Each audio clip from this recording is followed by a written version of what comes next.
pris 10 kilos. Je suis passée de ça à ça.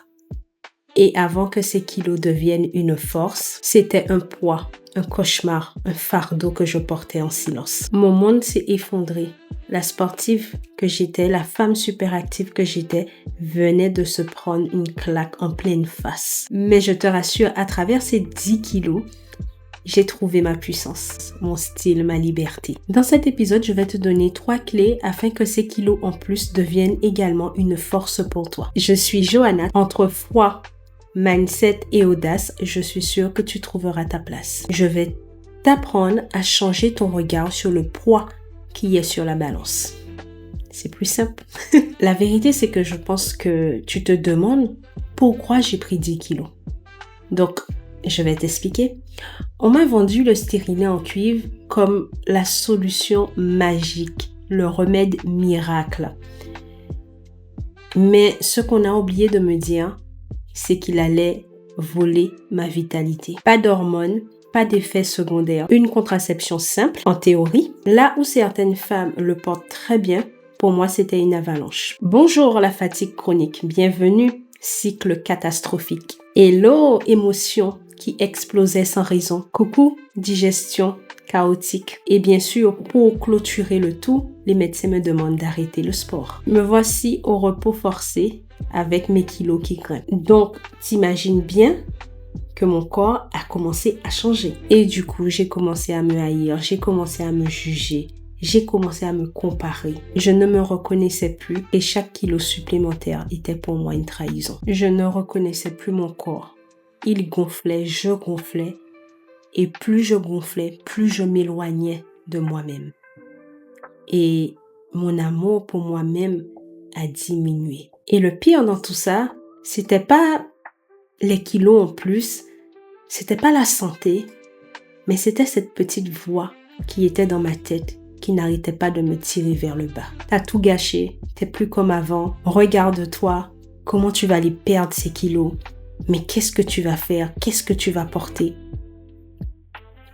Et oui, c'était mon quotidien. Est-ce que cette voix te dit quelque chose? Dis-moi en commentaire si toi aussi tu connais cette petite voix qui t'éloigne de toi-même. Et sache que je lis et je réponds à tous les commentaires. Et puis un jour, j'ai touché le fond. Épuisement physique, épuisement mental, entre essayer de perdre ses kilos, essayer des régimes, entre la course à retrouver mon corps sans jamais écouter le cri de détresse que me criait mon corps depuis des mois. Et j'ai fini par retirer ce stérilet de merde. Et je voudrais te dire quelque chose. Sache qu'une fois que tu as touché le fond, tu ne peux que remonter. Voici un verset sur lequel tu peux t'appuyer. Psaume 40, 2-3. J'avais mis en l'Éternel mon espérance, et il s'est incliné vers moi. Il a écouté mes cris, il m'a retiré de la fosse de destruction, du fond de la boue, et il a dressé mes pieds sur le roc. Il a affermi mes pas. Et d'un coup, j'ai lâché les régimes, les applications pour compter les calories, la balance, le regard que je portais sur moi, ce jugement que j'avais envers moi. J'ai également retiré le poids que je portais dans ma tête depuis des mois. Et j'ai fait une chose simple. Je me suis concentrée sur moi et j'ai appris à écouter mon corps. Et j'ai décidé que si Dieu était capable de m'aimer, même avec 10 kilos en plus, alors moi aussi je vais m'aimer. Il n'y a pas le choix. Ésaïe 43, 4. Parce que tu as du prix à mes yeux, parce que tu es honoré et que je t'aime. Tu vois, quel que soit le nombre de kilos, quel que soit tout ce que tu penses qui est imparfait chez toi, Dieu t'aime. Ce verset te rappelle que tu es déjà aimé, tu es déjà choisi et tu es déjà précieuse telle que tu es. Certes, aujourd'hui, je n'ai pas le corps d'avant, mais j'ai la tête d'après. J'ai appris à m'aimer tel que je suis, avec mes kilos en plus.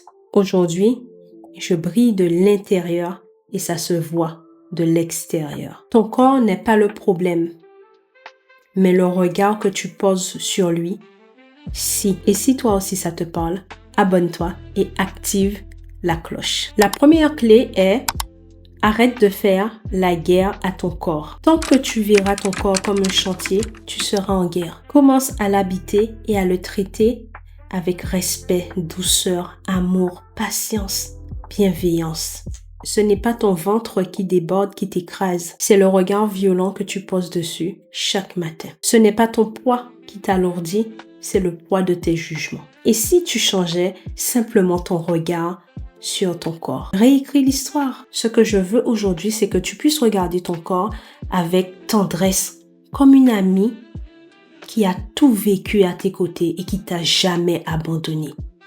Une amie fidèle, sincère, remplie d'amour, de force, de courage, que pour toi. Car ton corps n'a jamais été ton ennemi. En vérité, c'est toi qui as oublié d'être son allié. Alors écoute cette amie, observe-la, donne-lui ce qu'il y a de meilleur et vraiment, je te le dis, elle te le rendra. Mais tant que tu continueras à le maltraiter avec tes pensées, tes comparaisons, tes jugements, tu ne pourras jamais ressentir la paix. Donc, à partir de maintenant, à chaque fois que tu te regardes dans un miroir, parle-toi comme cet ami indispensable. Plus comme une erreur. Dis-lui merci d'avoir tenu le coup.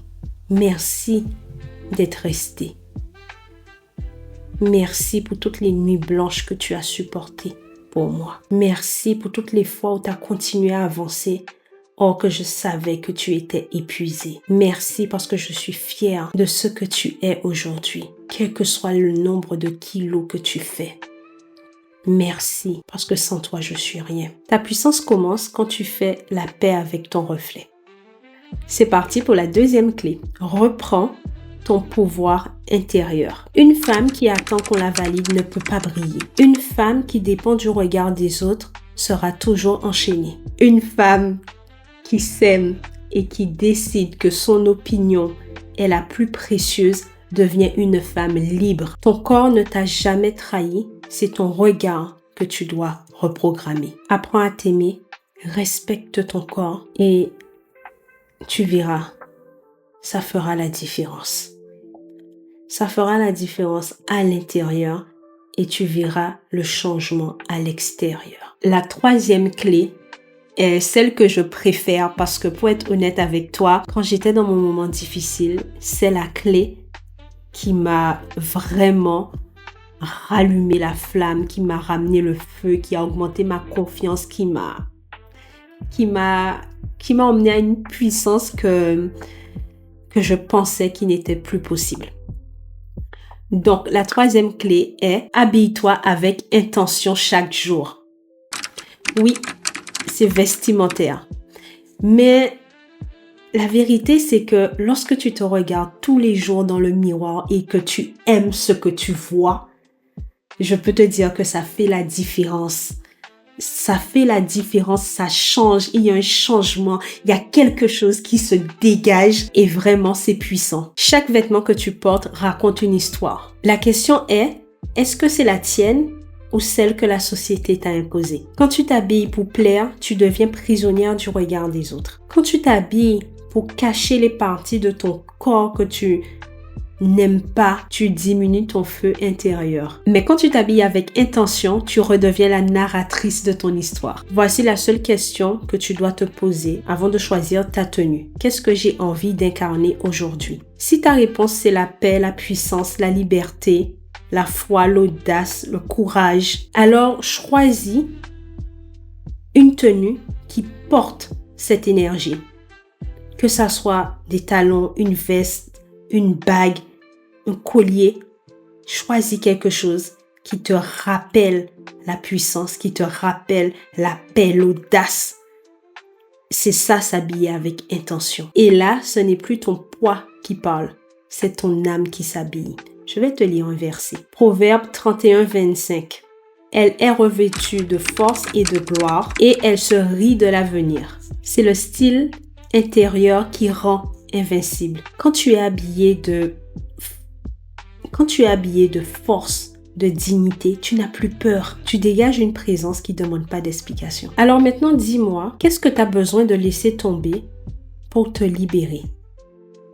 Écris-moi un commentaire et j'ai hâte de te lire. N'oublie pas, tu n'as pas besoin d'un nouveau corps, tu as besoin d'un nouveau regard sur ton corps. Et pour finir cette vidéo, le verset de la fin. Psaume 139, 14. Je te loue de ce que je suis une créature si merveilleuse. Tes œuvres sont admirables et je le reconnais bien. C'est peut-être le verset de la fin, mais je voudrais que tu puisses méditer sur ce verset. Répète ce verset jusqu'à ce que ça devienne ta réalité. C'est important parce que tout ce que Dieu fait, il le fait à merveille. Si cet épisode t'a plu, partage-le avec une femme qui a juste besoin de changer son regard sur elle pour devenir une femme de puissance, une femme de feu. Je te remercie d'avoir regardé cet épisode et que Dieu te bénisse. You say I'm poison in a glass, but you still sip.